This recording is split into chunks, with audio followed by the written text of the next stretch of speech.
This is day 73 of researching a stock a day until I can quit my job. It's Macro Monday and we're looking at UBI. Every year since 1982, all Alaskan residents have received money from the state paid out of a fund initially built on oil and mining revenues, and the amount varies based on the fund's performance. You need to have resided in the state for a full calendar year, but anyone from a 1-year-old baby to the elderly are eligible. Stockton, California became one of the most well-known examples as it was the first modern city to run a UBI-style project. 125 residents were given monthly no-strings-attached checks of $500. The recipients were described to be healthier, showing less depression and anxiety. Who would have guessed? In neither of the examples did researchers find elevated levels of inflation, but that's not surprising. In the Stockton case, the size of the stimulus was quite small relative to the local and regional economy. The payment amounts would need to be growing faster than productivity growth for it to have a continuous rather than a one-off effect on prices. Remember, inflation is a year-on-year percentage change measure. A Kenyan program was more interesting. Certain villages were given payments that were a significant portion of their local economy. It did lead to a temporary rise in prices, as we'd expect, but not increasing rates of inflation. The inflation impact on goods was less notable as they could be imported from other villages and cities,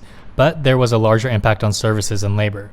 Like we saw post-pandemic, no one wants to flip burgers at Mickey D's when you just got a couple grand in the mail. But there was a rise in self-employed work. The sensitivity of inflation to UBI-type projects is likely to rise as the US enacts more tariffs because there is less substitution ability. The important thing for governments to keep in mind as there are more calls for UBI-type programs is that the effects are not linear. You can't simply scale up payments more aggressively without undesired effects. At some point, increased happiness turns to structural losses in productivity, and once you cross that line, it's hard turning back. This is not financial advice. Always do your own research.